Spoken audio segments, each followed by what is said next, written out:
All right, guys, I have been remiss. Apparently, I never did a full video on this Omega. I did a video comparing it to the orange bezel Planet Ocean, but my buddy Joseph keeps saying, "When are you doing a full video?" I thought I did, and I went and looked, and I did never do a full video on this guy. So let's just talk about it. I bought this from my good friend Homer about a year ago now, I think. And this is the Omega Seamaster Professional Diver 300M ceramic dial with the black waves kind of etched into the ceramic dial, black bezel insert. And when I got it, it came with these two. Came with the regular metal bracelet, which is well worn, and it's non-tapering. So it wasn't my favorite, but when it shipped to me, it actually came on this. And it included the standard rubber strap from Omega. So I wore it on the bracelet for, I don't know, a week or so, just to kind of get used to the bracelet. And then I switched to the rubber strap, and I literally never went back to the metal bracelet. And then recently, Omega came out with this deployant clasp and rubber bracelet because, of course, they can't have the deployant clasp work with the standard rubber bracelet. You have to buy a new rubber bracelet or a rubber strap and a new deployant clasp. So I reached out to my buddy Brian over at Creations Fine Jewelers here in Napa, my local Omega AD, and gave him the part numbers because I had found those online. Asked if he could order them. He goes, "What is that?" I said, "Punch it up and see."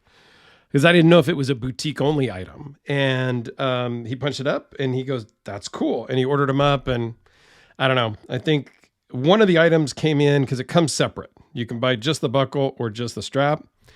One came in a couple of days and one came in like a week and a half. So he ultimately called me and said, "Hey, everything's in, come on by." So I went by, he swapped it from this rubber strap to this rubber strap, never looking back ever. So, I mean, I guess if somebody's looking for an Omega, genuine Omega rubber strap standard, let me know. That one can probably go bye-bye now, since it'll live on this one forever. So let's talk about the size and stuff a little bit. It's a 42 millimeter case, 49.8 millimeters lug to lug. Lug width is 20 millimeters and tapers down to 18 on the rubber strap. Doesn't taper at all on the metal bracelet. 13.7 millimeters overall height. It has a sapphire crystal. The movement is Omega's 8800 movement, which you can see, and we'll zoom in on that in just a minute. Weighs in on the rubber strap with the deployant clasp at 116 grams, or for most of my knife people, we deal with ounces, 4.1 ounces. So less than a D-cell battery. And it has 300 meter water resist. Has awesome loom. I'll do a loom shot here at the back end. And it has about a 55-hour power reserve, which means fully wound, you can take it off, put it in a watch box, set it down for about 55 hours, put it back on, and it's still running. If you're one of the knife guys and aren't familiar with what the power reserve is on a watch. This is super anti-magnetic, 15,000 Gauss, so it can not get magnetized because that's a thing. And it's METUS certified, which is Omega's super, accuracy and serviceability and longevity type of certification. And I'll put a link to that down below because there's like 8 different tests. They tested 8 different things. So I'll just put a link down below so you guys can check that out if you so desire on your own. And let's zoom in on this thing because it's awesome. So it's a black dial, sometimes look chrome depending on the light.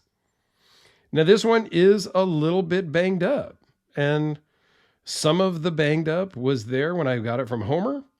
And some has been from me. I wear this one a lot as kind of my beater, my nice beater watch, if you will.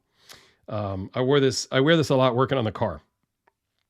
And when I went to Moab last year in May, I took this and I wore this a lot while I was working on my buddy's Bronco and stuff like that. So yeah, this one gets a lot of wear and not really abuse because it can handle it, but it gets a lot of use. Okay. So there's the case bag, gives you some information there, and the rotor moving around because it is automatic. A little bit of stuff on the lugs there, and you can see, yeah, it's kind of scratched up, but I don't care because they're meant to be worn and used. So here it is on my 7 1/4 inch wrist. And yeah, like I said, this strap is a little more comfortable than this one, slightly, but it's easier on and off. So it kind of aligns with the rest of, not the rest of, but most of my other watches with the deployant clasp. And I wear mine a little bit loose so it can, move on my wrist a little bit. I don't like my watches too tight. So this fits perfect, wears perfect, and I absolutely love it. And I have become, since buying this, super close to the person who sold it to me, Homer.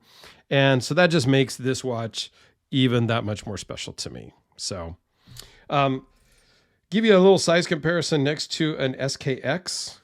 This is an aftermarket case, but same exact SKX size.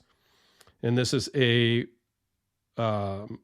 build that Random Rob built for me. Well, he built it for himself, and then I was able to talk him into selling it to me. And then here it is next to a G-Shock Square. This is the black titanium, which is a super awesome watch, which is way lighter. I don't remember what this one weighs. I've done a video on that. Let me see really quick, just in the ounces. My scale is ounces, and then I convert it to grams. So this is 3.5 ounces versus the 4.1 of this one. So this is about the lightest I can do on a watch. I am looking at the Omega No Time to Die Seamaster because it's a true bond watch and the bezel is loomed. And my AD usually has one, so I get to try one on quite a bit. So that is on my radar. I need to weigh it and see exactly what it weighs. But so there you go, is a quick look at the Omega Seamaster Professional Diver 300M, which just rolls right off of the tongue. But I'll put a link down below to the comparison I did of this and the Orange Planet Ocean. So thanks for watching, guys. And Joseph, thanks for reminding me that I had never done a video on this. Have a great day, everyone, and we will see you tomorrow. And I totally forgot to do the lume shot, so I charged this up real quick with my UV light. And there you go. And here it is next to the SKX, just as a comparison. Thanks a lot, everyone.